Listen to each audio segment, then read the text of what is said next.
Pakistani society का radicalization start होता है पाकिस्तान के so called left leaning liberal secular leader Zulfikar Ali Bhutto के टाइम पे, जब ये 1974 में एक सेकंड अमेंडमेंट लेके आते हैं जिसमें ये डिक्लेयर करते हैं कि अहमदीज आर नॉट मुस्लिम्स। तो यहाँ से जो माइनॉरिटीज़ का एक स्टेट के द्वारा इंस्टीट्यूशनलाइज्ड जो परसिक्यूशन था वो चालू होता है। और इसी टाइम पे जो अब्दुल सलाम थे जो कि नोबेल लॉरिएट थे, उनको भी निकाला जाता है सुपार्को से, जो कि उस टाइम पे इनके स्पेस मिशन को लीड कर रहे थे फिर सेक्टेरियन हेट्रेड के कारण। लेकिन जो मेन डार्क पीरियड आता है जो पाकिस्तानी सोसाइटी में जो सबसे रेडिकल चेंजेस किए हैं वो था जिया उल हक का टाइम पे, जिसको डार्कनेस का पीरियड बोलते हैं। ये फोटो है हबीब जलीब की, जो कि यहाँ के पोइट थे जो इसके अगेंस्ट में प्रोटेस्ट कर रहे थे। उनको मारा जाता है सड़कों पे उस टाइम पे।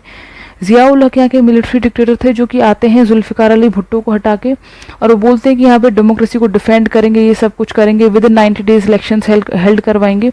बट ऐसा कुछ होता नहीं है, और ये बोलते हैं कि पाकिस्तान बना था इस्लाम के नाम पे, और अगर पाकिस्तान सर्वाइव करेगा सिर्फ जब इस्लाम यहाँ पे सर्वाइव करेगा। तो इसके लिए यहाँ पे एक इस्लामिक सिस्टम लेके आएंगे जो कि इस कंट्री के लिए बहुत ही ज़रूरी है, और वो इस्लामिक सिस्टम का टाइप होता है सऊदी वहाबिज़म।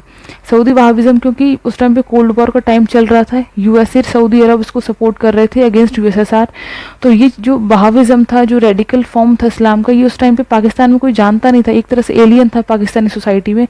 बट क्योंकि यहाँ कोई मिलिट्री इस चीज़ को सपोर्ट कर रही थी जो कि सबसे स्ट्रॉन्ग इंस्टीट्यूशन है पाकिस्तान का, तो इसको बड़े लेवल पे इम्पोज किया जाता है। और जो militant Islamic Sunni sectarian groups थे उनको ट्रेंड किया जाता है, जो टेरर ऑर्गेनाइजेशन थे वो ट्रेंड किए गए थे जिया उल हक के टाइम पे। एंटी जो शिया हेट्रेड थी वो भी इन्हीं के टाइम पे स्टार्ट होती है। जो स्टेट स्पॉन्सर्ड जो एक्सपोर्ट था इस्लामिक जिहाद का वो चालू होता है जिया उल हक के टाइम पे। जो मुजाहिदीन को ट्रेंड किया था वो इन्हीं के टाइम पे किया गया था।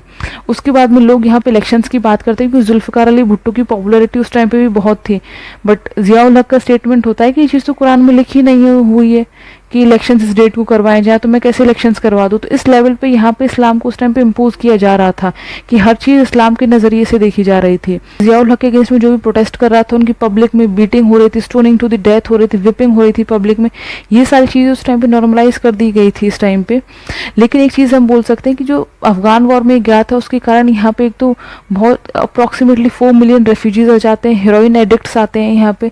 और जो जिहाद था इसको एक प्रोफेशन बना लिया था पाकिस्तानी स्टेट ने, और जो जनरल्स थे वहाँ पे इसका लीगल और इलीगल तरीके से ट्रेड करने लगे थे।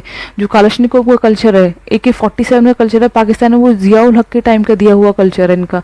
और यहाँ पे हम बोल सकते हैं कि ये इस्लाम ला रहे थे एक साइड में, और दूसरी साइड में पाकिस्तान उस टाइम पे वर्ल्ड का one of the largest supplier था हेरोइन का। तो ये बहुत आयरॉनिक चीज़ है कि इस्लाम की बात करें, दूसरी साइड ये हेरोइन सप्लाई कर रहे थे वर्ल्ड में। टाइम पे आता है हुदूद ऑर्डिनेंस को हम बोले तो सबसे ज़्यादा जो रिप्रेसिव लॉ है वुमेन के अगेंस्ट में पाकिस्तान में, तो ये वो है।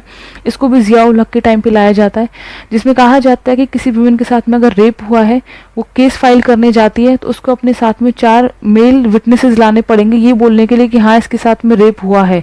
अगर वो नहीं ला पाती है विटनेसेस को तो वो बोला जाएगा कि इसने एडल्ट्री की है और उस जेल में रखा जाएगा। तो इस तरीके से मतलब जो विक्टिम है उसी को वहाँ पे पिनलाइज किया गया था। और ये लॉ, इसके अगेंस्ट में बहुत सारे प्रोटेस्ट भी होते हैं।